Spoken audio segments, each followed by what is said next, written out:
Now think about being able to collapse the timeline of someone's life where you can ask them all sorts of questions. Like they're emotionally broken down, physically they're tired. They're telling you a lot of things about their life, their relationships, how they parented, what happened when they were a kid, why they made these business decisions, how they made this much money. And doing that for 10 years, there's way more than 10,000 hours. Right. And that's me learning how to live life from people who are 15, 16, 17, 25, 35, 55, 75, 85, who have lived all kinds of lives in places I've never been to. So now I'm taking my life experiences and I'm triangulating them through their life experiences, and then I'm bringing them back into this way of trying to frame the best way for me to live life.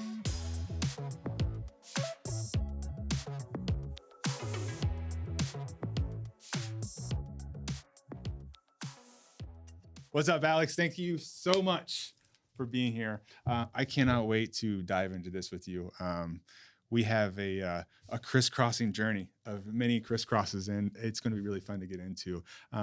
So to kind of like lay the land out first, though, I want to show you, like, this is called the Beyond Hope Project podcast. And so how we define hope on here is as an impact point. So it's a starting point, an ignition switch, if you will, and to get you started. Yep. And you go out on your journey, and then just like everybody else, something's going to go sideways. You're going to fail.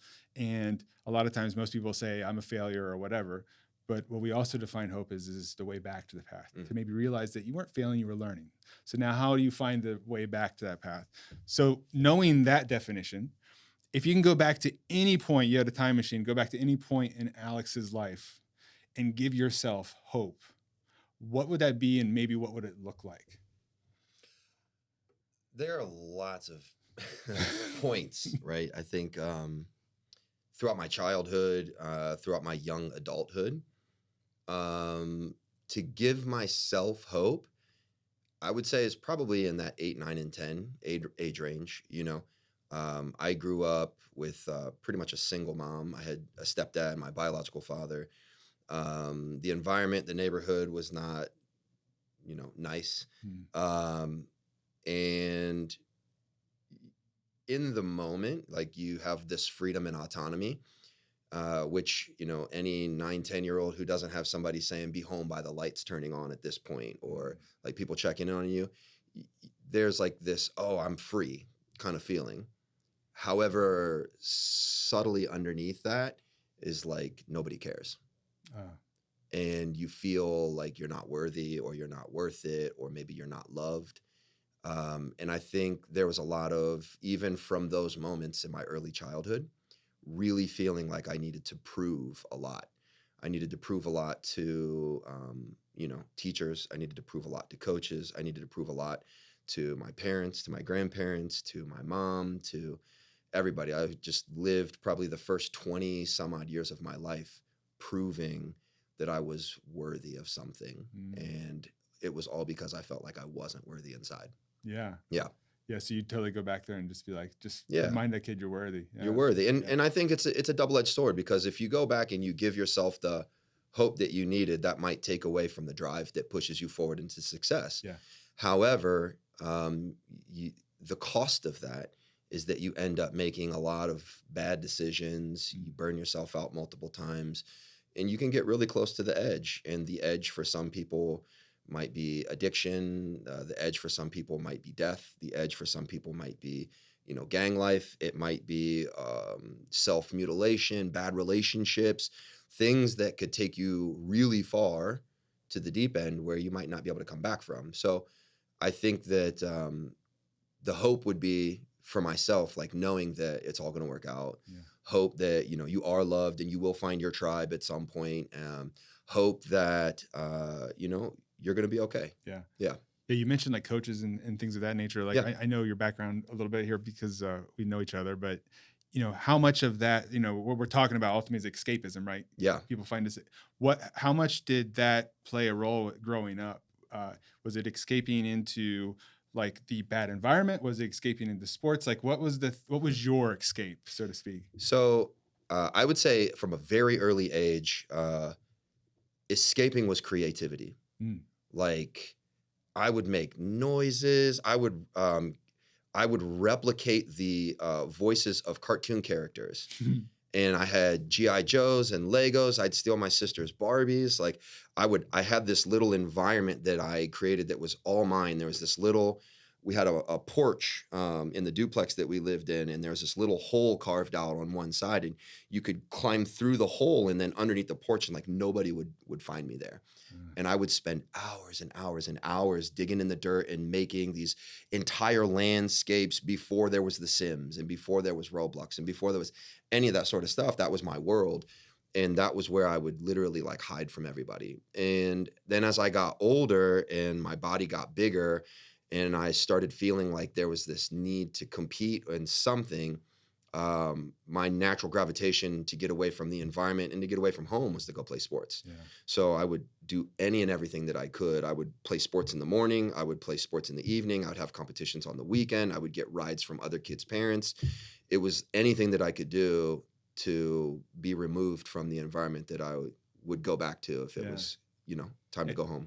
Do you think in that process were you chasing like feeling accepted? Is that what it was? Like you were kind of like mentioning to get away from all this other stuff.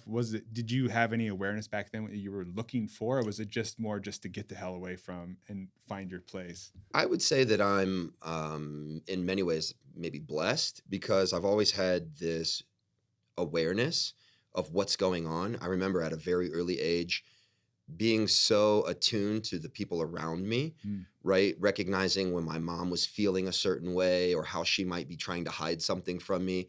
Like you learn when is like, this is probably not the best time to talk to my stepdad. Like he's starting to show these signs of X, Y, and Z, right? You could see when my real father would be like lying to me about something. You start picking up on things. And even into the neighborhood where kids are coming with ill intent, like you start reading things and feeling it out really fast. And not only was I aware of those things, but being aware of those things, I started to become really aware of myself. So the thing that I knew at an early age was like, I liked competing. I liked using my body. Like I really am in touch with my body. And the getting away from home part was as much I knew I wanted to get away from home as much as it was I wanted to get out into the world and show what I could do. I wanted to get out and do something, Yeah. Yeah. I think I can relate. So, I mean, first off, everything you just described kind of duplicate that. Yeah. Yeah. And we're exactly the same. Yep.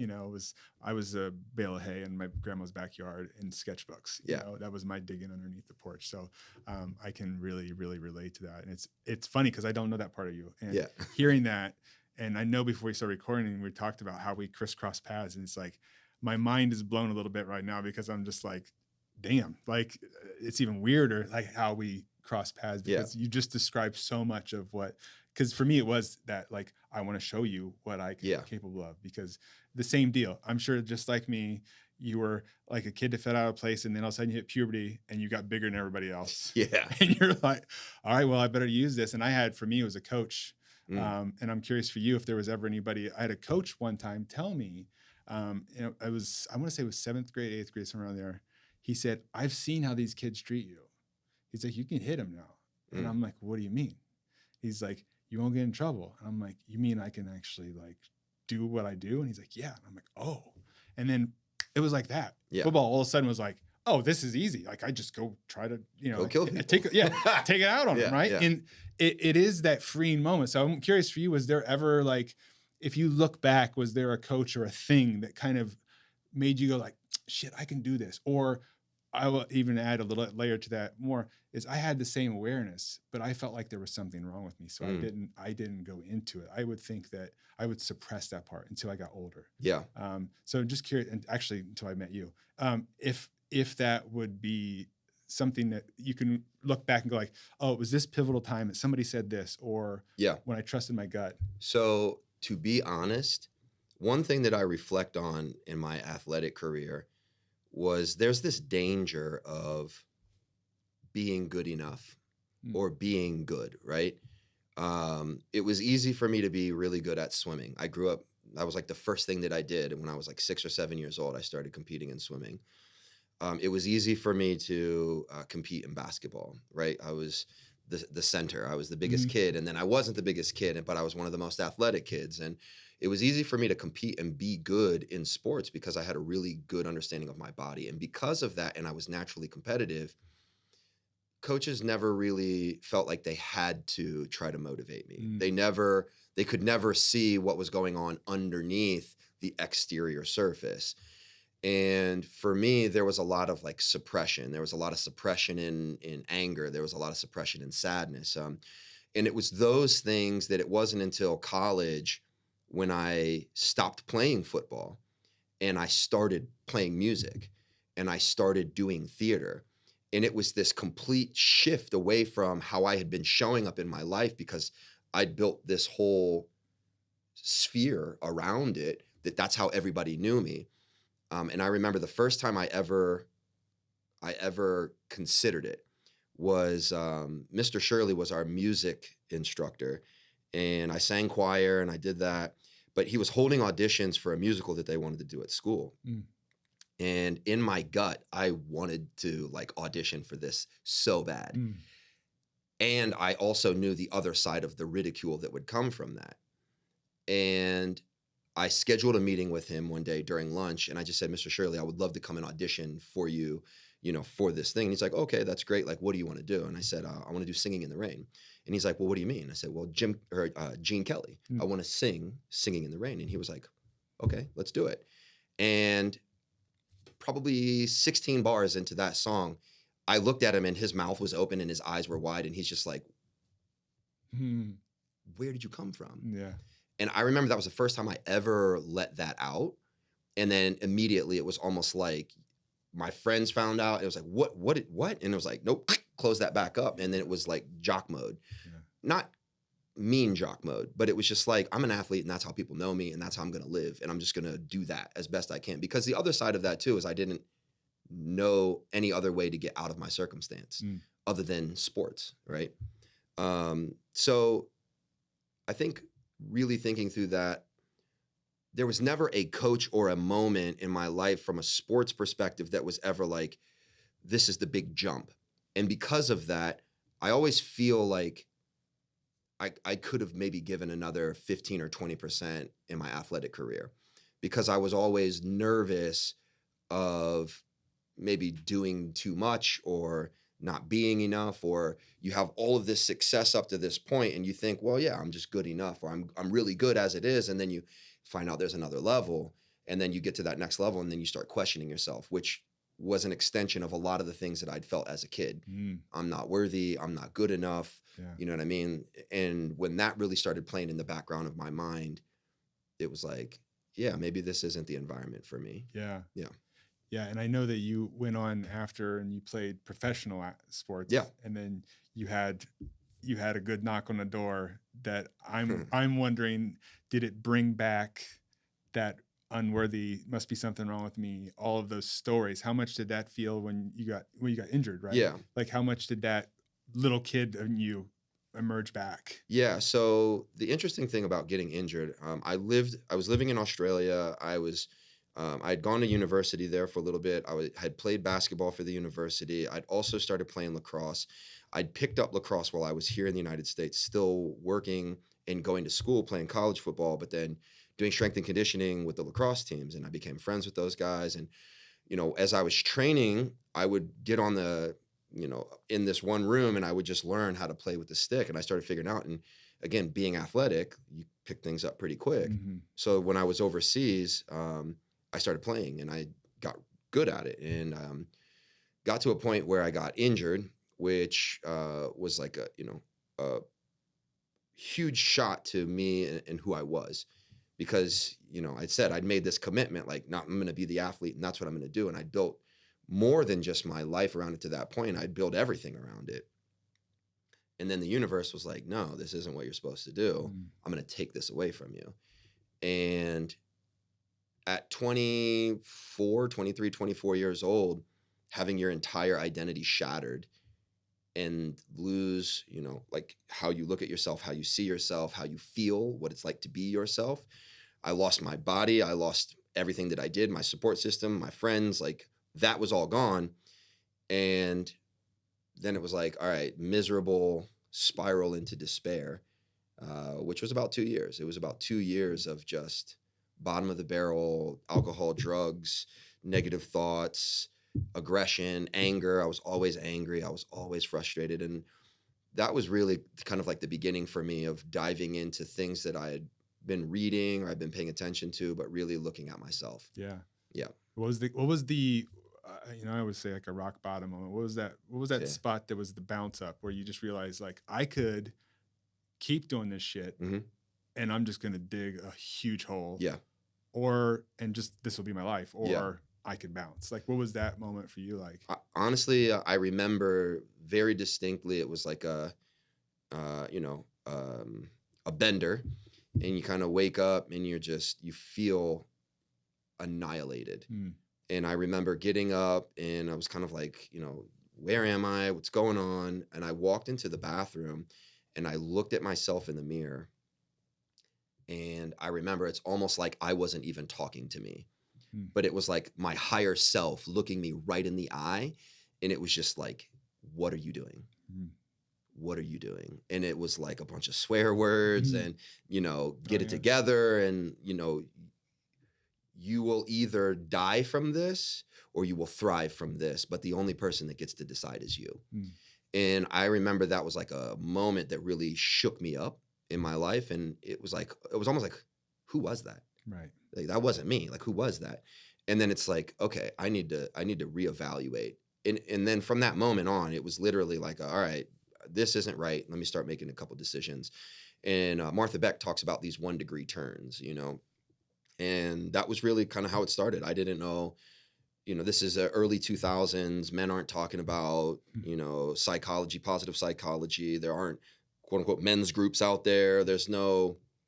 You know, there's no real help, quote unquote, right. other than going to therapy, which has got all the stigmas associated Sure. to it, and going in that path, I was really on my own, you Mm, know, and I kept making these 1 degree turns and these 1 degree turns, and I'd find a book and I'd have a conversation, and you just keep moving and keep moving and keep moving, and you just follow the path, and that's kind of how I ended up getting to a point where it was like, oh, now all the puzzle pieces of life were like starting to click together in a way that made sense from all of my earlier interactions in life, through everything that I'd seen, felt, and experienced. And then up to that moment, in my early 20s now, or my mid 20s, was like I was looking at life in a very different way than I had ever looked at it before. And that was kind of like the rebuild. yeah. Yeah. How much would you say that um, was built out of your fears of facing that stuff? Like, what I mean is that in the dark shit Hmm. was the gold. Yeah. Like, how much of digging into that did you have to do before you started to feel as if you were on the right direction? Well, what's funny is, for myself, when I had that awakening, quote unquote, in the Yeah. bathroom, right? What I realized instantly in that moment was that the reason I was there was because I was afraid to address everything. Mm, And that's what led me to that moment. And then once you have that level of awareness, you can't unlearn that. And then from that moment on, I had this connection from all of my life experiences playing sports, was that the only person I needed to be competitive with was myself, mm, right? And if I was competitive with myself, the competition was, how fast can I move through this fear? How aggressively can I run towards it and accept it? It wasn't about fighting it and pushing it away, which is what I had been doing all of my life up to that point. It was, how can I absorb it and bring it in? The moment I become aware of it, how can I metabolize it? How can I make it part of who I am? And how can I get over it? And that started this process of like, oh, well, there's this thing, and I'm wait, let me address that. And it's like mm, getting into it, and you start asking questions. You're like, oh, boom, boom, boom. You start taking it apart, and the faster I started doing that, the easier it was for me to take something that previously in my life I never would have addressed, to periods where it might have taken me 2 months, down to 2 weeks, down to 2 days, down to 2 hours, down to 2 minutes. How can I move through this thing as fast as possible? And that became the inner competition. yeah. And then what brought you into taking what you applied to doing, getting back to kind of the Yeah. athletic part, right? Where, for people not knowing right now, just kind of giving a little heads up, like you own a company called Peak Human Performance, Yeah. and I know you started as a trainer. Yep. I'm guessing that sparked out of this is what I know. Yeah. Like how like and I don't want to dive yet into how you approach that, but what part of that pulled you back there? And do you think that any of the stuff that you had to dig through was the catalyst to bring you back to that rock bottom moment? Like, this is what you're supposed to be doing. Yeah. Like, 100%. So, um, I think the place to start was, or is, in 2012, um, my father passed away, mm, and we never really had a good relationship. And prior to that, there was still this like, not an unknowing, like I've always been infatuated with the human body and how people move. Like that's what I think athletics was for me. When I really get down to it, I cared less about the sport that I was playing and more about the physical challenge. I was more into the community and the learning part of it.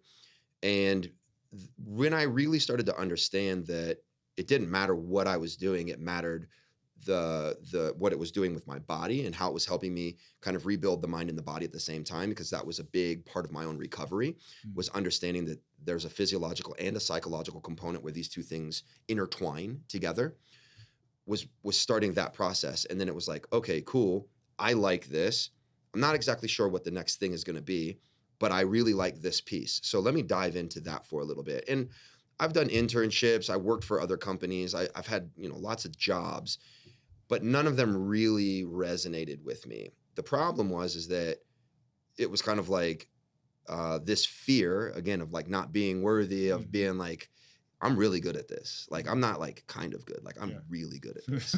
Uh, and acknowledging that. And the reason why I brought up 2012 was because when my father passed away, I had this whole series of events where like he passed away, and then my wife's grandfather passed away, and seeing how those two men lived their lives through their death really had a massive impact on me.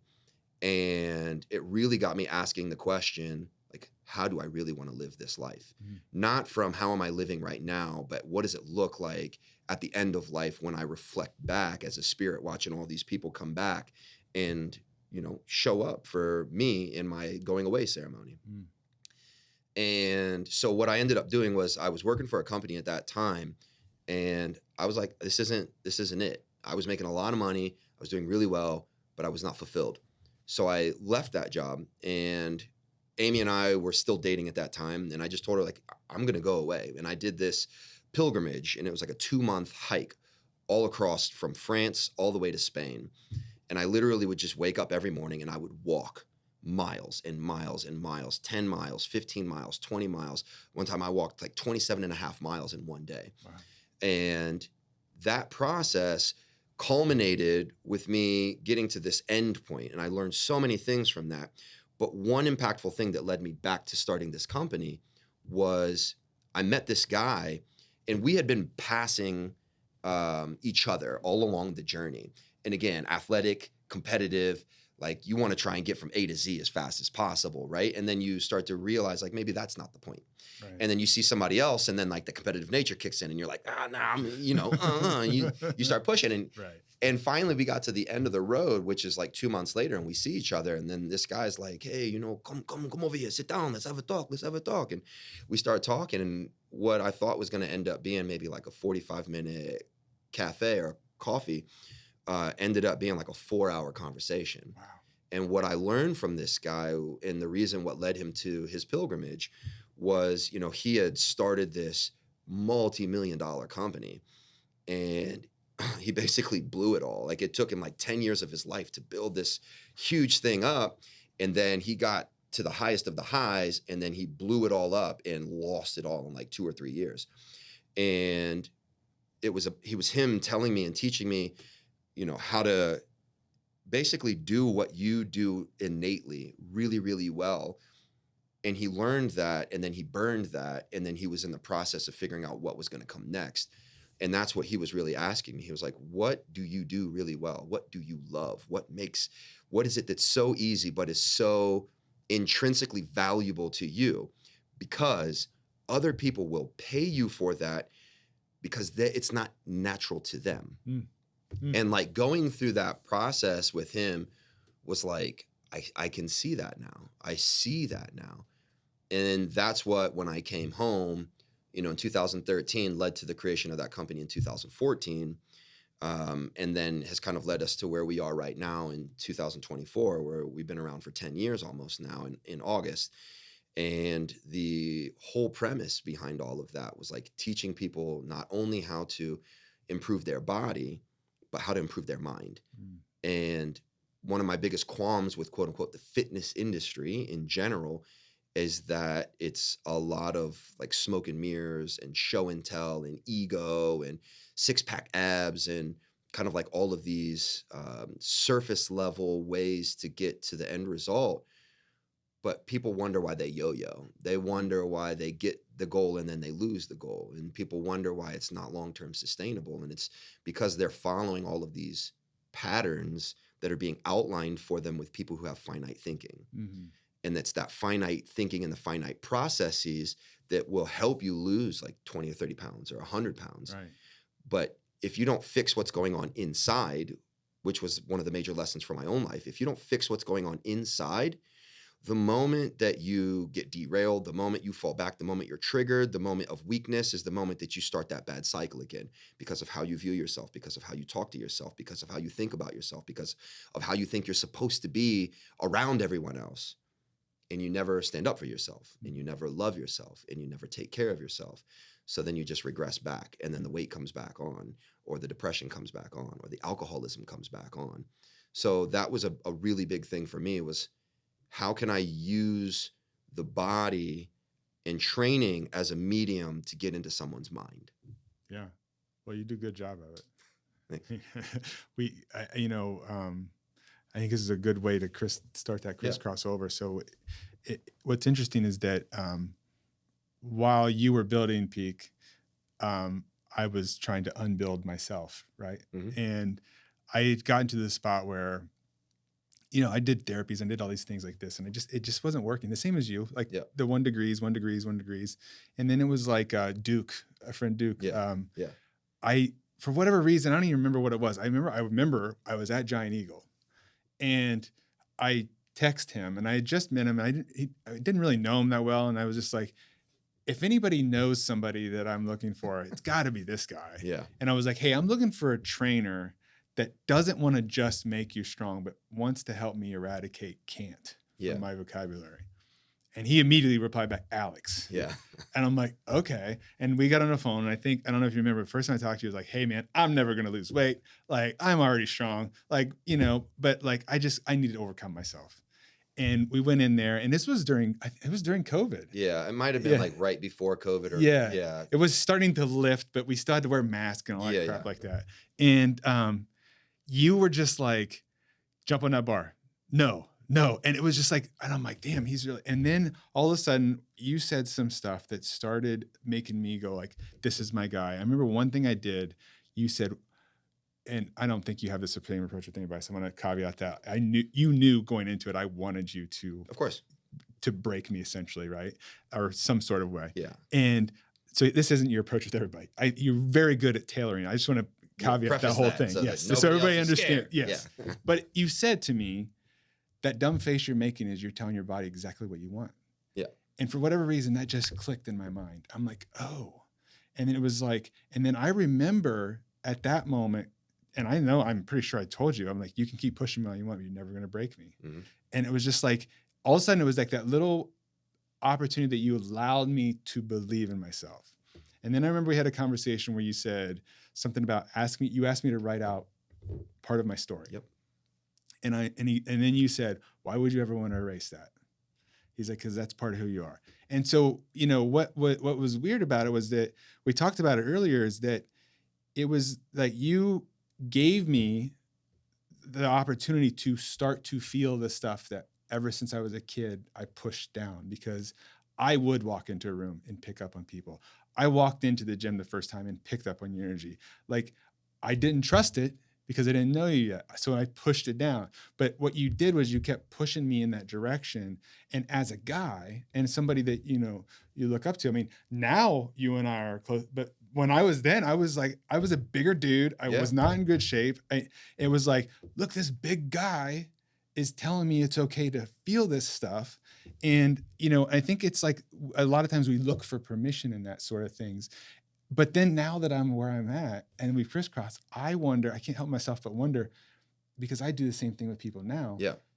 How much of what you were telling me was what you wanted to tell yourself, but you didn't necessarily believe in fully yet? It's an interesting thing.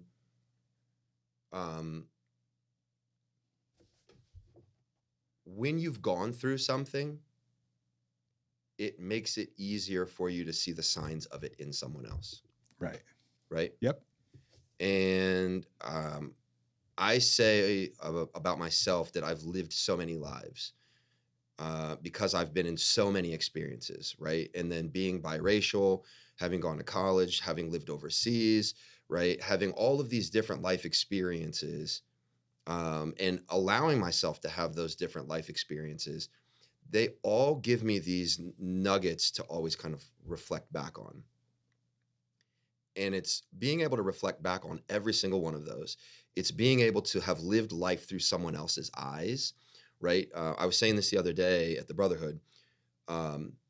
Imagine what it would be like being able to meet with 50, 60 people, 3 hours a week for an entire year for 10 years. Mm. And you're seeing them at their weakest points. That's one of the most amazing things about training is that you can not only break yourself down so much physically that negatively impacts you mentally, but you immediately start to get this like, oh shit, I can do that. Mm. Like I can, look at how I'm getting stronger. Look at how I'm getting better. Like, and it's that part that starts to give you the foundation. Now think about being able to collapse the timeline of someone's life where you can ask them all sorts of questions. Like they're emotionally broken down, physically they're tired. They're telling you a lot of things about their life, their relationships, how they parented, what happened when they were a kid, why they made these business decisions, how they made this much money. And doing that for 10 years, there's way more than 10,000 hours. Right. And that's me learning how to live life from people who are 15, 16, 17, 25, 35, 55, 75, 85, who have lived all kinds of lives in places I've never been to. So now I'm taking my life experiences and I'm triangulating them through their life experiences. And then I'm bringing them back into this way of trying to frame the best way for me to live life. Mm. So when you say like the things that I would say to you, I was saying them because one, I knew you were curious. Mm. And the one thing that I've learned about my particular way of working with people is that some people want to be pushed. Yeah. And other people need to have breadcrumbs. Mm. And as a bigger guy, pushing against another bigger guy will instantly flare up ego. Mm. And it will instantly create this need to like prove. And what that does is that brings up the barriers for communication and trust. Mm. So for you, what I knew was important was to plant seeds that you would find the crumbs and you would naturally navigate your way to whatever the next chapter was. Right. And for you in that environment, it was me dropping knowledge of me recognizing like where I was at, because I'm always in that space. Sure. That's the truth. You're Yeah. always in that space. And you can see it because you've been there. Right. And one of the things that I think we're getting ready to say is that once you've gone through that, you felt like before you needed permission, right? Yep. And then when you get on the other side of that, then you recognize I never needed permission from anybody other than myself. Yeah. And that becomes the shift. Yeah. Because when you don't need external validation to say or do or be who you are, then you go and do and be and say who you are. And then the world is like, whoa, like where did you come from? Right. Right. And that's the shift. Yeah. And if you could gift anything to anybody, it would be that. Yeah. And there's been many times like that. And it's like, I think what has been amazing about our interactions was, I mean, I've sworn at you, I've called you everything, but every bit of it was 100% love, because I think a lot of what that was is it was releasing Yeah. that energy, and it comes out in different ways. And I think that what is amazing about your gym and you, and it trickles, and I want people to know that, like, at Alex's gym, everybody is at this level. All the coaches you interact with, not only just the coaches, but the people that go there too, is that you've created this environment where I always call like energy releasing. It's like this little thing of when you're in there, nobody pays attention to what everybody else is doing. It's the exact opposite of what you go to any other sort of gym for. Yeah. Nobody's looking at what freaking stacks of weight you got on and stuff like that. If it is, it's just coaches, and I would just, like, especially with like Kyle and Rob. Yeah. Like we're just busting balls at each other. Course. It's just being whatever. But it is that thing, and you've just created that ability to do that. And from my standpoint, we trained in person, and we did virtual. Like, and I know when I had my seizure, we were training for like trying to get me below like a 6-minute mile, I think, or something crazy like that. And I mean, guys, he used to make me do 15 minutes of solid walking lunges after running 3 miles. And so it was real. We were doing real stuff. Yeah. And at the same time, though, we were doing lots of mental stuff. And you were pushing me, and I knew that you were pushing me. And in a weird way, it was like, there came a point, and I'd love for you to add to this after I get done on this rant, but like, where it stopped me trying to not let you down, and knowing that I was actually the one doing the work. Correct. And I think that it was very crafty how you did it, because I think it was a little bit of like, while you would have liked me to come in, I felt like in reflection that you knew I needed to do it by myself. Yeah. And I will never forget, dude. And I'm just going to try not to get,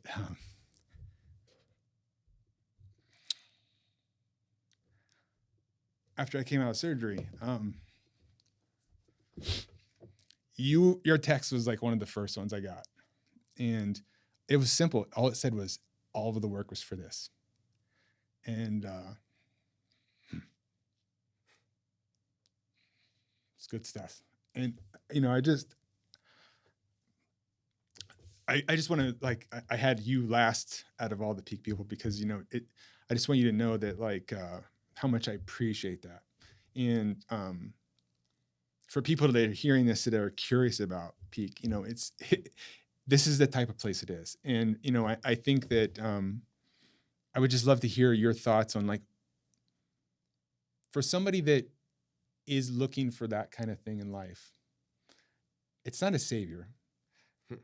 What are the signs to find the right people, or knowing when it is time to build those things, or to let things go? Or, like, where did you learn that part of leadership, which is I think it's a combo of self-leadership, because one, I think that if you would have held me in, you would have also got sucked into stuff. Yeah. But like, how did you learn how to develop that muscle? I think it's cool to go back to this point, because you talked a little bit about it. When we first started connecting, there was like no belief in self, not really. Like it was you, right, as a man trying to like prove. And I think the first thing that you were trying to prove to me is that no matter what I had you do, you weren't going to lose weight. And I was like, okay, great. Right. And along the path, you start to see this confidence in self, right? And it would start with like 5 minutes of lunges, and it would start with 10 minutes of lunges, and it would start with running, and it would start with all these little things where it was like, well, I can't do that. And then it's like, okay, well, guess what? We've been doing it for 4 weeks already. Like, right. And it's like, well, okay, yeah, I mean, that's crazy. Like, all right, I'll give it a shot.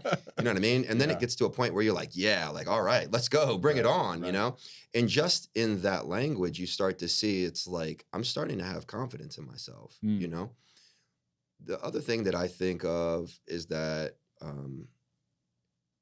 I used to, from a religious perspective, used to buck religion. And in some ways I still do. But what I've grown more to is a very strong understanding of like spirituality Mm. in the universe and what people would call serendipity and things like that.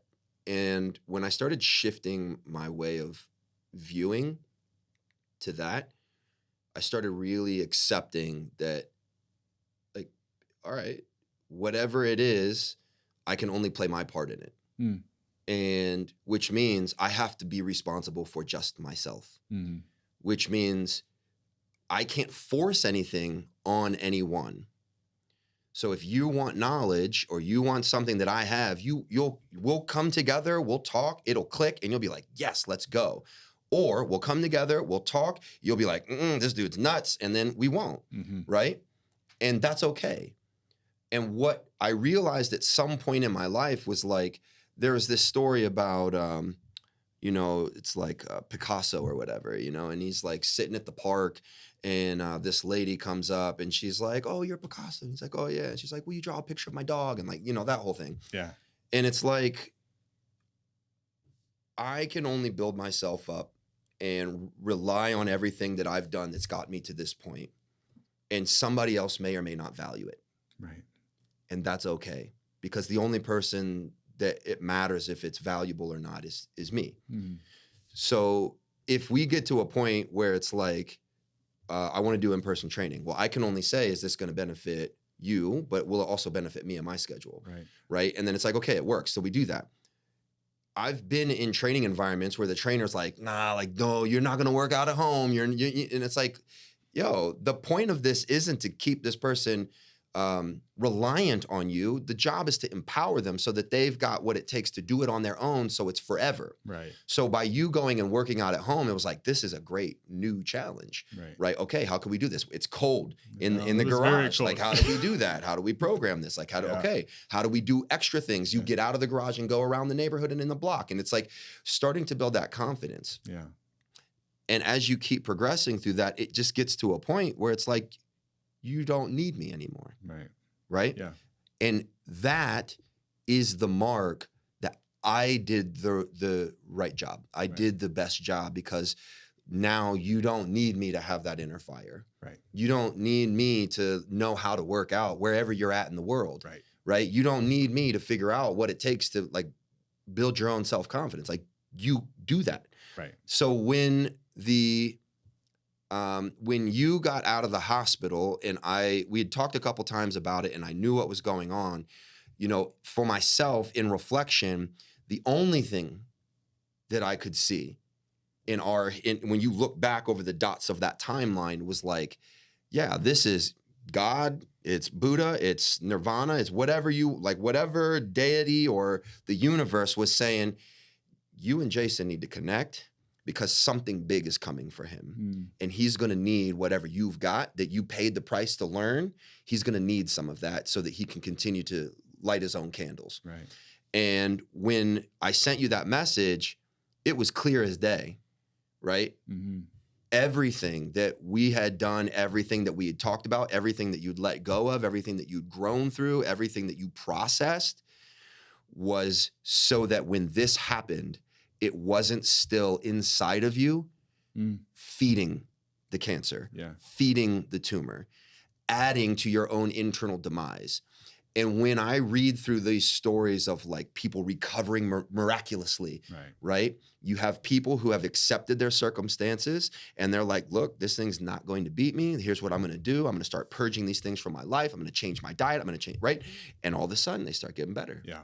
And then you have other people that go, oh, woe is me, and I'm never going to escape this, and I can't get out of it, and why is this happening to me? And it keeps getting worse, and it keeps getting worse, and it keeps getting worse. Right.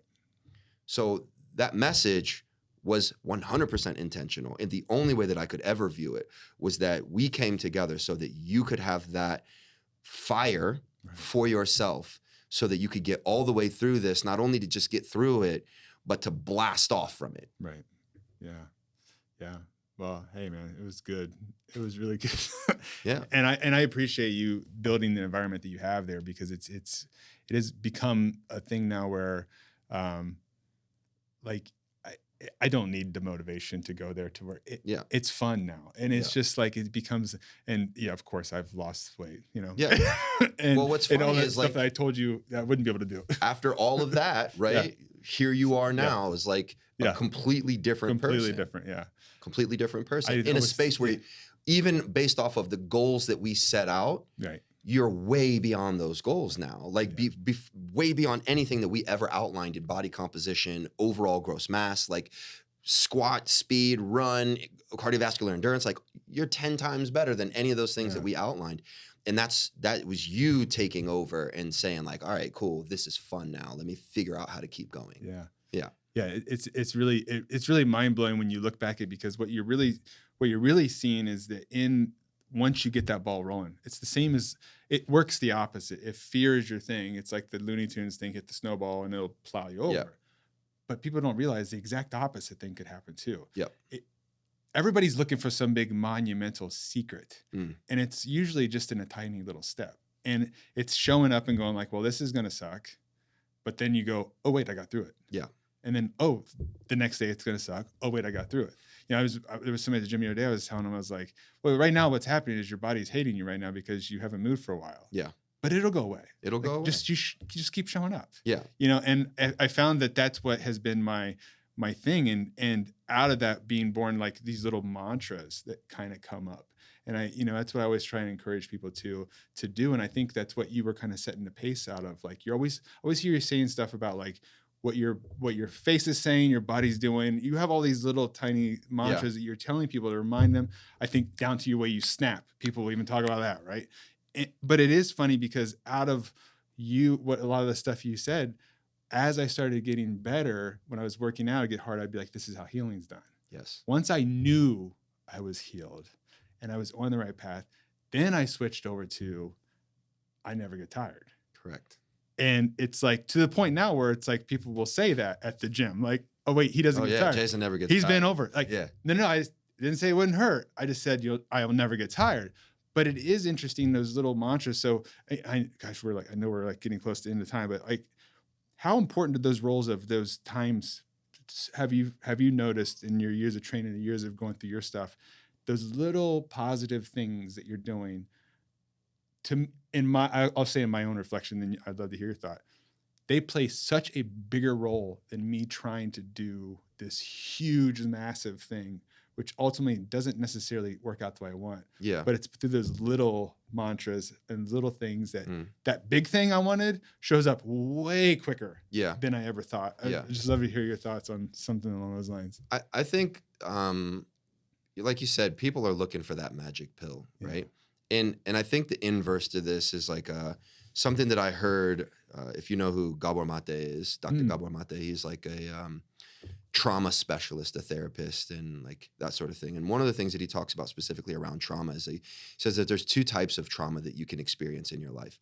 You can have one big, massive hit that completely just derails everything. And those are easier to heal than 1,000 tiny little cuts, right? Someone who's consistently cutting at you, digging at you for every day for your entire first 18 years of life. How that impacts you is way more, it's deep, it's deeply rooted, it's embedded in the fabric of how you exist. And why I think the little mantras are so important is because everybody's looking for that big, impactful thing to happen so that they can change their life, like it's a reason. But when you're trying to change for the better, there's not always like this big, impactful thing that does it for you. It could be a breakup, right, which is a negative thing that turns into a positive. It could be a death in the family. It's a negative thing that turns into a positive, right?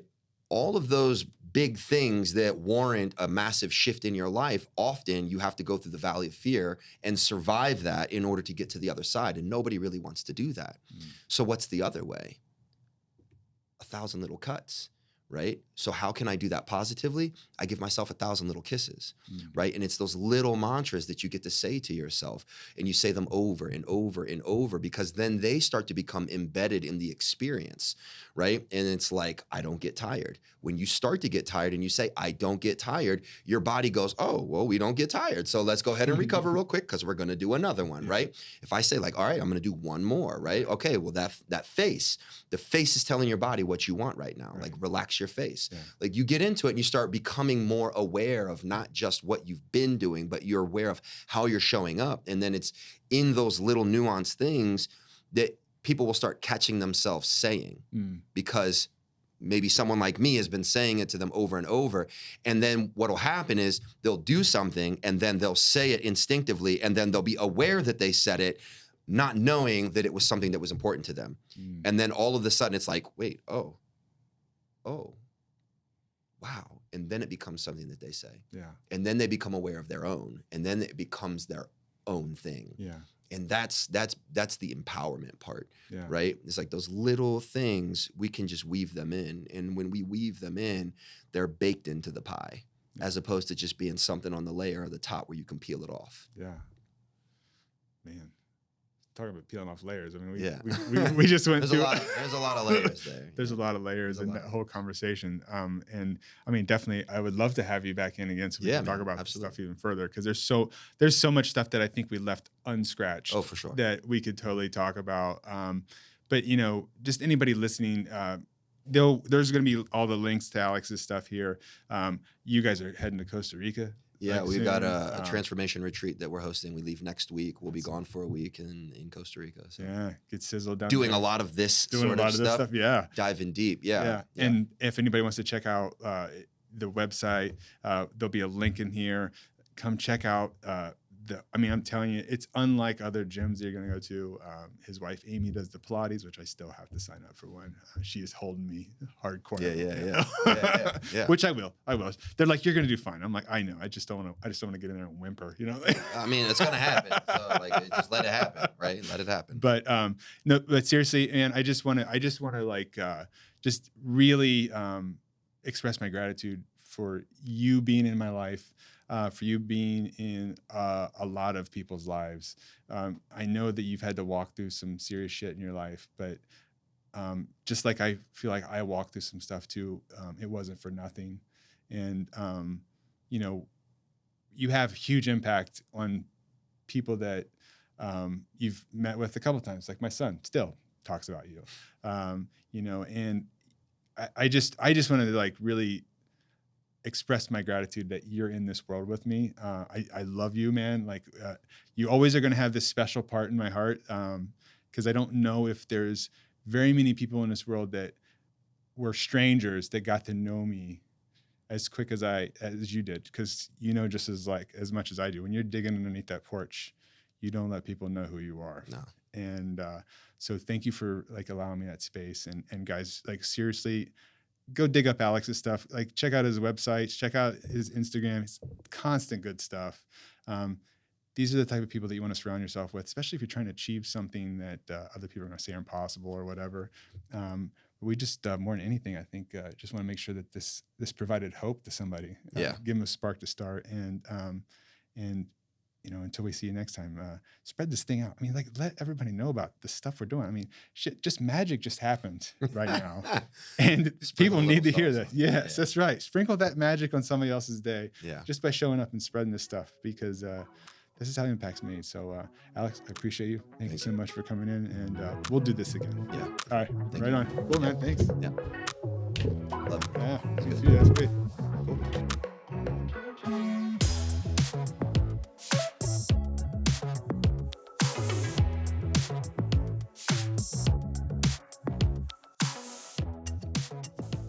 Foxland Media.